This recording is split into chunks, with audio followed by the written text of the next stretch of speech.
Welcome everyone to the fifth episode on the basics of medicine. Last time I discussed our working assumption, and I said that next I will try to find out why modern medicine is failing as we have seen previously in the previous episodes. So today I will try to give you an overview of the medical landscape. Medicine is a reality, a complex reality. It has many players, many processes. So what I present here is not the full picture, of course. I will only dedicate one lesson to this topic.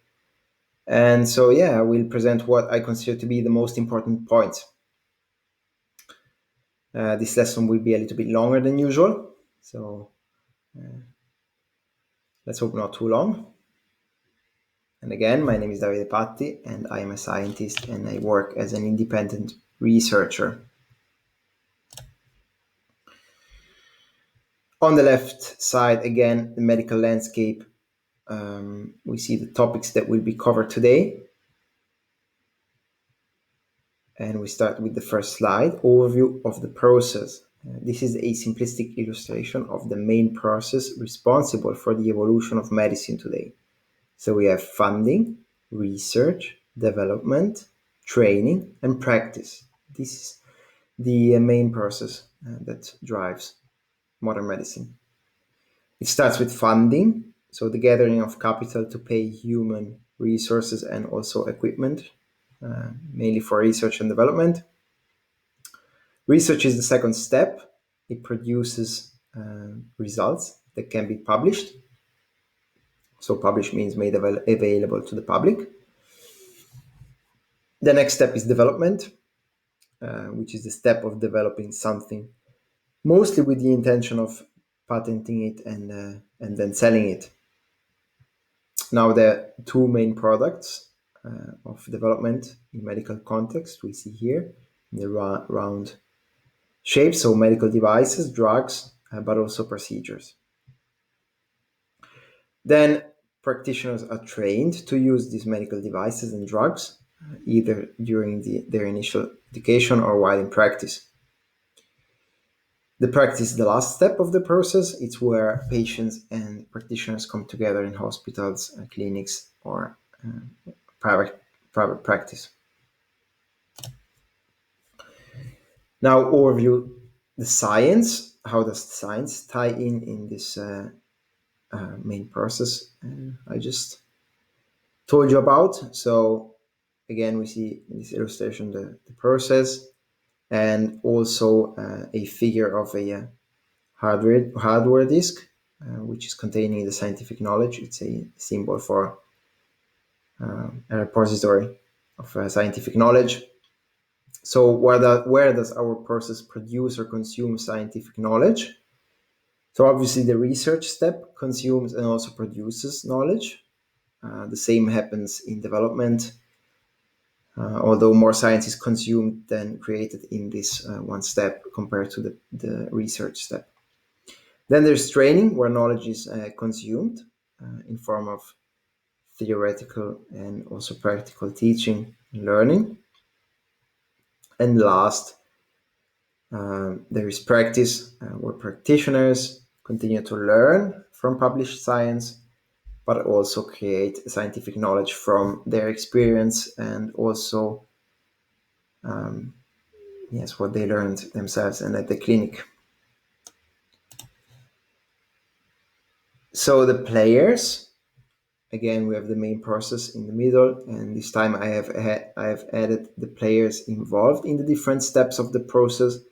So funding comes primarily from the medical industry. Medical industry is pharmaceuticals, medical devices, and biotechnology firms, but also from the government. So money comes from medical industry and the government, so citizen money. Then research is carried out by medical industry and by the institutes, which can be private or public. Then development is primarily carried out by the medical industry. Training is carried out by the private and public institutes. And practice is offered by practitioners in clinics, hospital, private practice, Yes, here we could potentially also include insurances. Yeah, so far I showed you the main process and its players. Now we will give you an overview about the motives of the different players. This is obviously a fundamental point to understand the bias of the player's activity. So you have to keep in mind that our economy is a capitalistic economy. So economics is the driving force behind every industry, and healthcare is no exception here. So the medical industry is composed of pharma, medical device, and biotechnology companies. I said that these are private, and when I say private, I mean they do not belong to the government. They belong to a group of people or other companies, the so-called shareholders, whose goal is naturally to maximize profits. This is how companies work. Then medical schools can be private or public. I would say their goal is to train competent practitioners, but also to maximize profit. Then government has the goal to minimize healthcare costs, and public insurance wants to minimize healthcare costs, and private insurance wants to maximize shareholders' profit. Then clinics and independent practitioners can be private or public, and their goal is to maximize shareholders' profit and respectively to minimize healthcare cost. This is an illustration depicting the entire medical landscape in the simplistic model that I discussed so far. It's an overview. Remember, um, now I want to go into the each individual point or step, and yeah, have a look at each individual step. So let's start with funding. Medical funding. This illustration that you see here in the center shows the total funding for four regions of our interest. So the numbers are in billions. In 2012, we see in the USA 120 billions were invested in research and development, in medical research and development, and in Europe the number was 80 billion US dollars. Then on average, approximately 60% comes from of the funding comes from the industry and 40% of the public. So it's more from the industry and then from the public, but both are heavily contributing to it. Now, the 120 billion in the USA corresponds to 3% of the US GDP, and in Europe it corresponds, the 80 billion correspond to 1.8%. So USA spends a bit more, or a bit more, considerably more, almost double than Europe. Medical funding again. On the left, I am showing a breakdown for the funding in the USA. We notice that the funding has grown from 94 to 2007, while it has remained constant since then. Yes. We also see that the industry is, as I said, composed by the funding comes from biotechnology, medical device, and pharmaceutical firms. We also see that charity has slowly increased its share, but it's still very small. And on the right side on the graph, there's a graph comparing the expenditure in the European Union, USA, and Japan, where we see that the US, the funding in the US has grown more.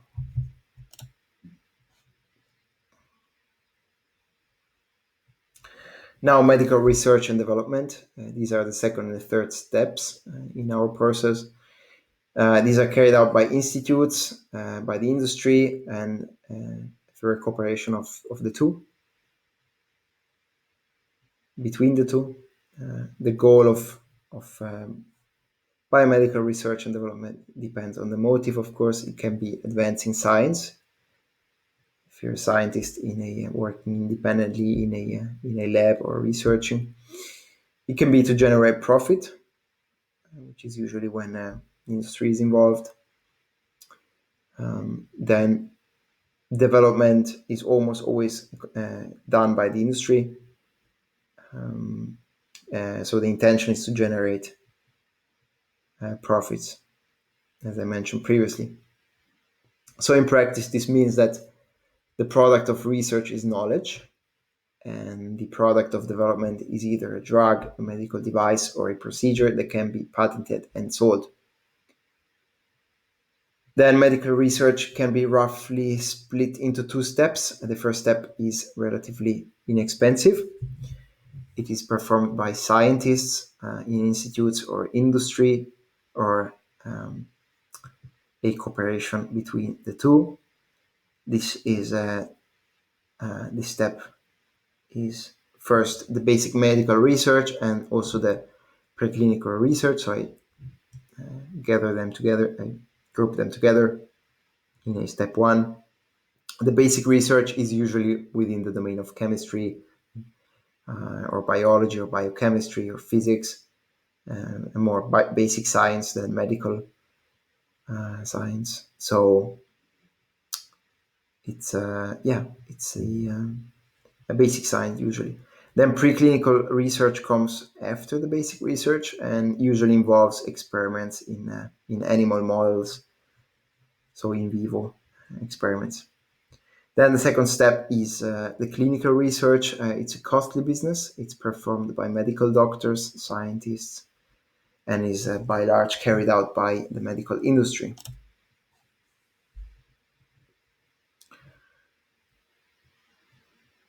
Research and development.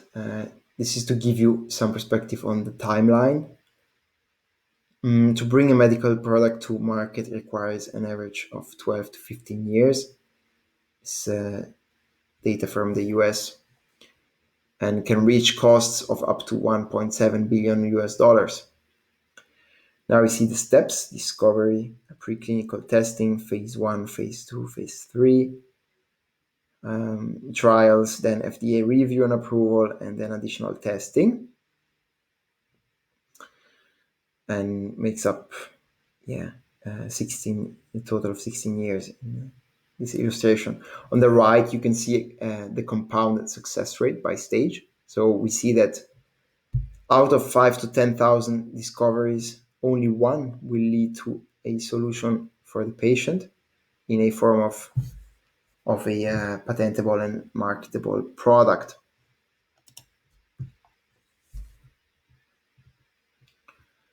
I've also had a look at fund allocation. So where does the funding actually go? From the little information made available from public entities, I found that allocation unfortunately does not correlate with disease burden, and that other forces influence the allocation. I guess this is similar to all the public spending. Then a recent study looking into public funding allocation in medical research and development concluded that few countries had current descriptions of their health research system, and it was not easy to say at national level who is doing what for public health research. It is even more difficult to describe how much is spent and how financial flows compare with other areas of research. Europe needs ... So this is in their words. Then pharmaceutical or medical industry will prioritize products for a larger market. So they will favor more. It will correlate, their funding will correlate with disease burden or disease prevalence. Now, on this last slide about research and development, I'm showing you some information on the output of research. On the left, you can see the number of published papers. So the number was constant between 96 and 07, and then started to decline Unfortunately, I don't have any data. I'm not showing any data after 2009. And on the right side, you can see the numbers of published. You can see the number that these published articles were cited. So this is a measure for research relevance. How important was this research? And we see declining for the USA studies and an increase for the European studies. So European studies are becoming more relevant in USA less, using this performance index. Then medical training. As I said, training is offered both by private or public schools. And here is a list of different trainings that are offered. Each one of these trainings has a special focus, which means that each one of these practitioners will have specific tools he will use in practice. Now, the full list is very long. I have listed the main ones. MD, medical doctor, is by far the most popular form of training. It's a default medical training. It's the default medical practitioner in modern society. I think I can say that the MD is the person we are taught to rely on for our health issues. Then, what I think is much more relevant are dimensions of of a medical training, of a medical discipline. So any medicine has all of these dimensions that I list in the second in the second list. I will very briefly go over each dimension, but I will discuss them in more details in future.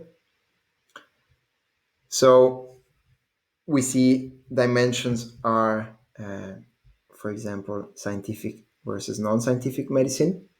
So is the medicine backed by science or not?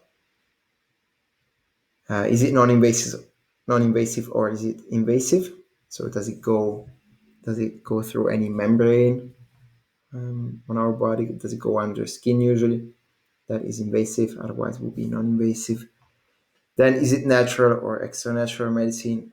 Meaning natural, it would be something that is present in nature, in this world, in this universe, in this world. I should say in nature. And extra natural is would be something that is not present in nature, that is man-made.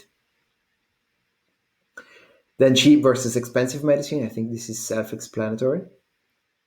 Conventional, inconventional, sorry, convenient and inconvenient medicine. So is it convenient? Is it something I have to take once and it's a medicine I need to take once and and I'm good, or is it something that I need to do for the rest of my life? And maybe I need to inject, so this will be more inconvenient. Then there's functional versus allopathic medicine. Functional is a medicine that is addressing the root cause of a disease, and allopathic is a medicine that tries to counteract the symptom of a disease, the expression of a disease. Now, any medical intervention has these dimensions. So if we take, for example, an aspirin, we can say for headache, we can say it's scientific.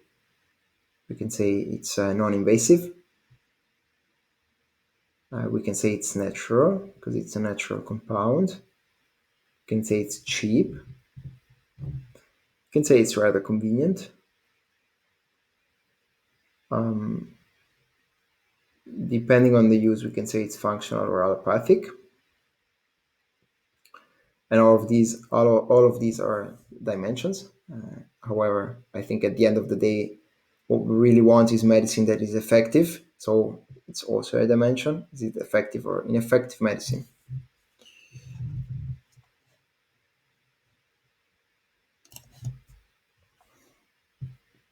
Now, practice, some facts on the medical practice again. Almost all practice happens in either clinics, hospital, or individual practices. Then medical doctors has more than 50 specialties. These can be roughly divided into two groups: anatomical, which are focusing on organ or organ systems, such as neurologists, gastroenterologists, dermatologists, or more functional, focusing more on skills or or focusing on a skill or maybe a disease type, like oncology for cancer or a patient population. Then some observations in the US. Medical doctors is a profession with a very high incident, with the highest incidence of or prevalence of burnout cases. So 50% of physicians in 2015 reported a burnout. Other studies describing similar situations in Europe and Australia I also found. Then there is a large variance in pay and satisfaction level, depending on the specialty, the location, the sex, and the age of the medical doctor. And lastly, a fact about office visits or visit times. Data from the USA calculated the average office visit times to be between 15 and 20 minutes. Now we talked about the offering of medical practice. Now we talk about the consumption. Two graphs here show how much is spent by the population for medical support.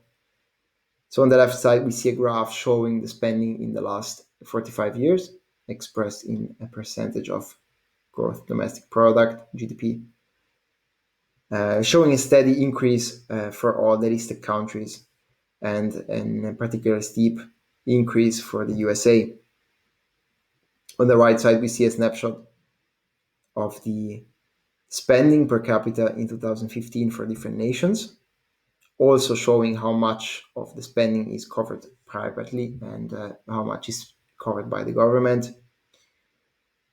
We can observe that both total and public, also public-private ratio varies between the listed countries. And also at this point, noteworthy is, let's say, in relation to the spending, is the fact that prices of drugs and services vary considerably between different developed countries.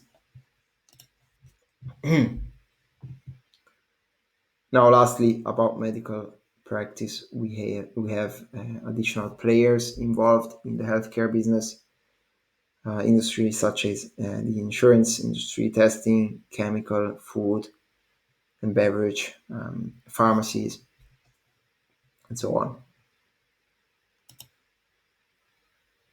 Now, this was a lot of information I've just thrown at you. Remember, my goal or my bias here was to give you a decent overview of the medical landscape, the major player and the major processes, because I want you to be able to understand the next lessons, where I will try to uncover what are the issues causing this system to be so ineffective. So we are slowly building up, uh, getting to the understanding. So keep in mind, the information I showed you today is a handpicked by me selection of the entire picture of reality. Um, it's a selection that I think will serve my goal of determining what is going wrong today. But also remember, and you have to appreciate that everything I've shown here comes from respectable and unbiased sources. Yes, thank you for your attention, and I hope to see you in the next episode.